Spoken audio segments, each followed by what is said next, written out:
What's going on, guys? It's Gendo here, and welcome to episode 4 of If I Had a Hammer. And today we're going to go back to our standard double live comp format, but not out of viewership voting, but more out of the necessity of an event, but we'll get to that in just a bit.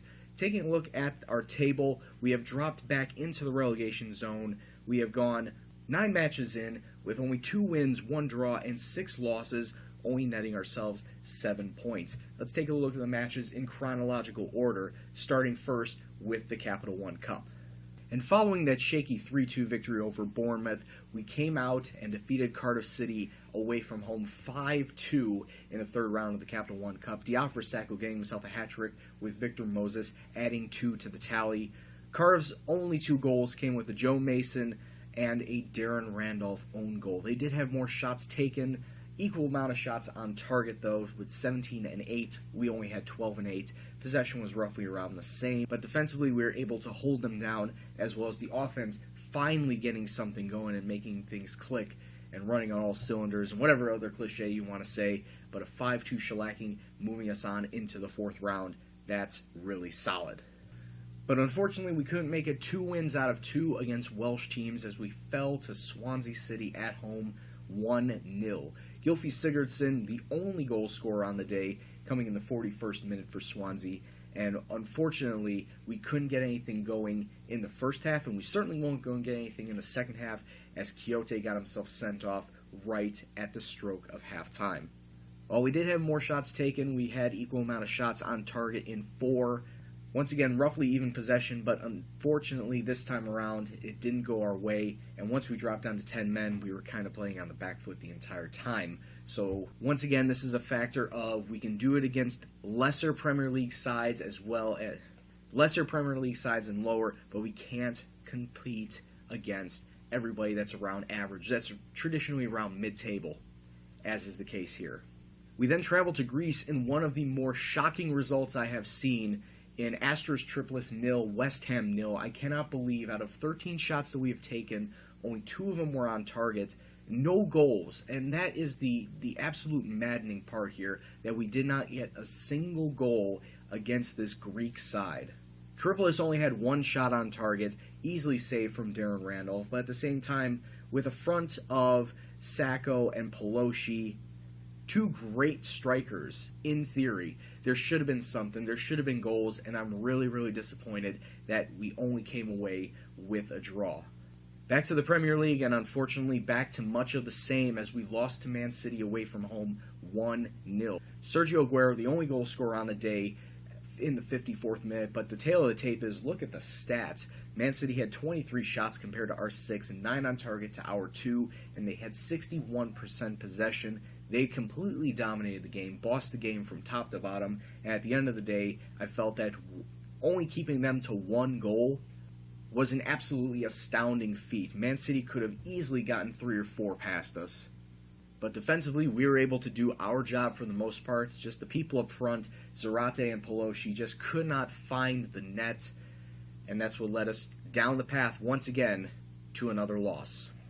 Our last Premier League match in the set, and finally we see a point on the board as we drew against Tottenham Hotspur 1-1 at home. Pedro Obiang getting the goal in the 25th minute. However, we were not able to hold on to that very much longer, as just on the other side of halftime, Christian Eriksen knotting it up in the 47th minute. Both sides had a player sent off, and each side ended with 10 men. Quixote for us, Eric Dyer for Tottenham. And to be quite honest with you, I wanted to play a hard style of football on this day, just to try and rattle Tottenham and see if we couldn't get any disruptions at the back. Apparently it worked, as we got a goal past them, but at the same time, we got a little reckless, especially near the end. While there were no more goals scored after the players were sent off, like I said, I'll take the point at this point in time, anything to get us out of the relegation zone. And then finally in the Europa League, we got our all-important away win, and our first win in the group as we defeated AZ 3-0 away from home. Antonio and Dimitri Payet, the goal scorers, Payet with a brace in the 25th and 75th minutes. And just taking a look at the shots, West Ham 25 and 11. AZ did get 13 shots off, but only 1 of them on target. It was an easy day along the back line as we were able to limit AZ to shooting roughly around the top of the 18-yard box. And taking a look at the group that now puts us in second place behind Napoli, who has 7 points. We have 5, AZ with 3, and Asteris Tripolis with 1. I feel if we can pull off another victory versus AZ, as well as getting a much-needed win at home versus Tripolis, we should be able to go through in second place at the very least. So here's the schedule of what we're going to be doing today. Of course, I said double live com, more out of the necessity of an event than viewership results. And I said in the last episode, Newcastle is definitely going to be the Premier League side that we were going to be facing. But after the third round of the Capital One Cup and the draw coming up, there was one team pegged that I really wanted to face. And of course, it is one of the biggest derbies in London, if not the most rowdy derby in London. That is, of course, Millwall. We drew, and we're going to be facing them at the Den.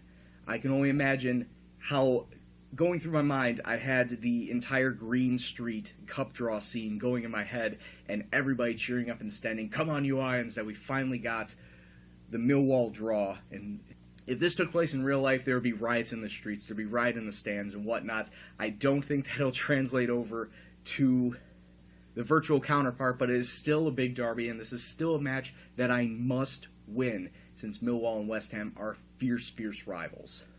And to make things even better, this match is taking place on my real-life birthday, the 28th of October, and I know the media are going to play this up, so I need to get a win, not just for West Ham, not just because it's my birthday, but because we need a win. There haven't been a lot of wins to celebrate this season, so let's start off by trying to get a win versus Newcastle.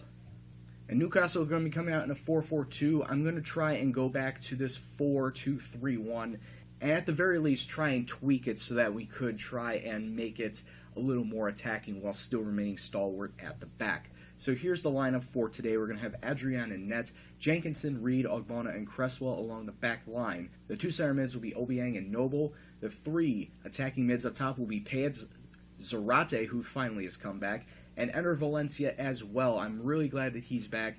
This is going to be his very first match of the season. I hope he can perform well. And sitting up top, Alberto Pelosi. Sacco is a little bit knackered. He doesn't have quite enough fitness. Pelosi with 100% conditioning, going to give him a start, and hopefully he does well. Newcastle are only sitting in 15th place, so I feel like this was a good test for us to try and push back out of the relegation zone. If we win, we jump ahead of Newcastle. And while the date hasn't ticked over to the new year, so we're not in panic mode, any win, any amount of points at this stage is vital. So let's go out there, get the 3 points, and see us push back towards mid-table. Free kick, edge of the box, Jack Colback to Jan Mott, and Jan Mott makes it 1-0 to Newcastle, and already the defense is looking pretty slim by giving up that goal. Decent free kick. He gets it into the only guy who's unmarked in Jan Mott, and I have no idea why nobody was marking him. Just a minute before the end. And some good passing out to Payet. Trying to find some space through the middle to get something going. Noble to Zarate, out to Enter Valencia. Valencia to, Zarate firing well wide. And we come into halftime 1-0, and I don't know what is wrong with this formation. This is not a bad formation, but maybe it's a bad formation for this team. Maybe the 4-2-3-1 isn't all that's cracked up to be, at least for this team. So I'm going to try and get a little more tactical tweaks. Maybe push higher up, play a little more wider, more direct passing. The very least. Don't stick to position. Be more expressive. Hit them early crosses. I just need something. Be more attacking.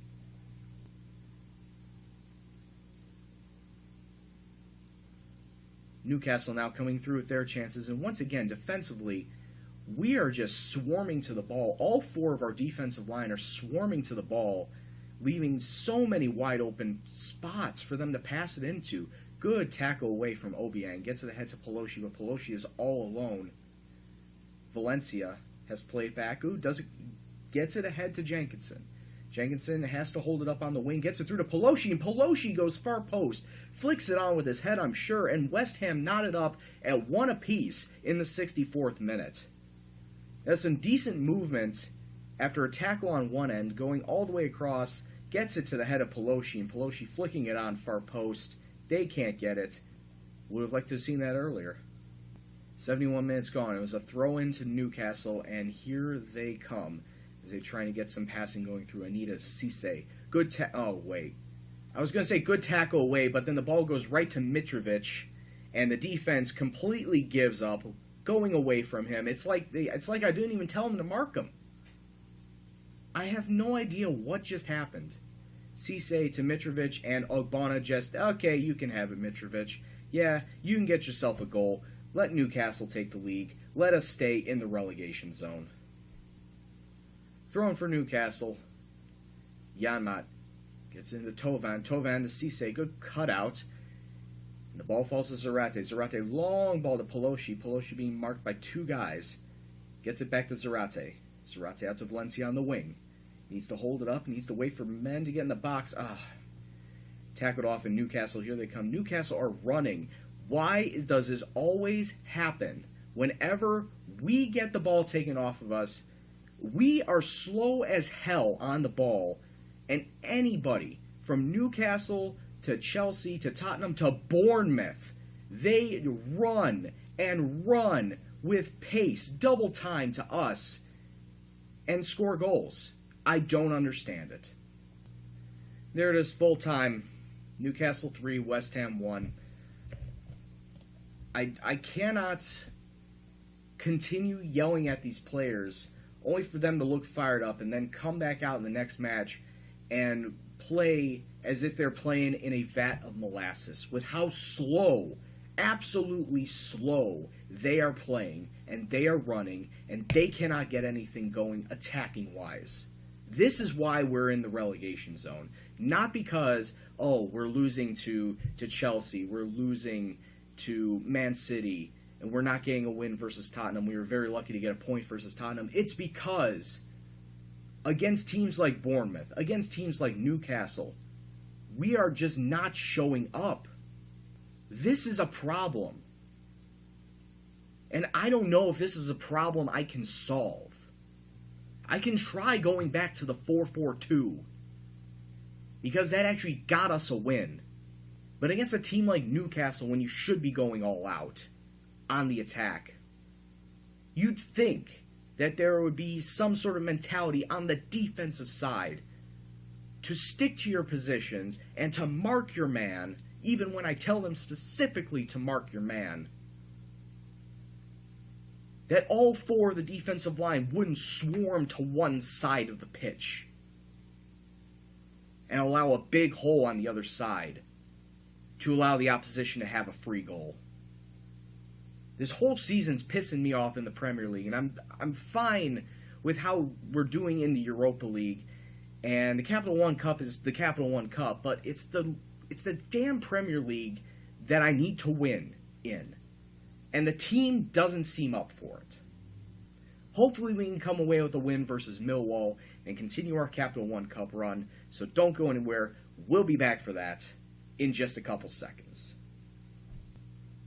Alright, time for the Capital One Cup match at the Den. It's going to be Millwall versus West Ham, the bitter rivals, battling it out in this fourth round. And here's how we're going to line up today. Darren Randolph is going to get the call in net. Joey O'Brien, James Tompkins, Angelo Ogbonna, and Aaron Cresswell along the back line. The mid four will be Victor Moses, Sven Bender, Pedro Obiang, and Mikhail Antonio. And sitting up front, we have our two strikers of Diafra Sacco and Nikisa Jelavic. I'm not just wanting to bounce back with a win. I want to do it in style, and why not do it against your bitter rivals? So we're going back to the 4-4-2, and hopefully we can come away with a win. Let's kick off and see what happens. Good pass up ahead to Sacco. Sacco, unfortunately, cannot hold on to it. We do get it back. Bender to Obiang. Obiang running down the middle of the pitch, gets it out wide to Moses. Moses into Bender, into Obiang, trying to play through the middle now. Sacco tried to get it through Jelavic.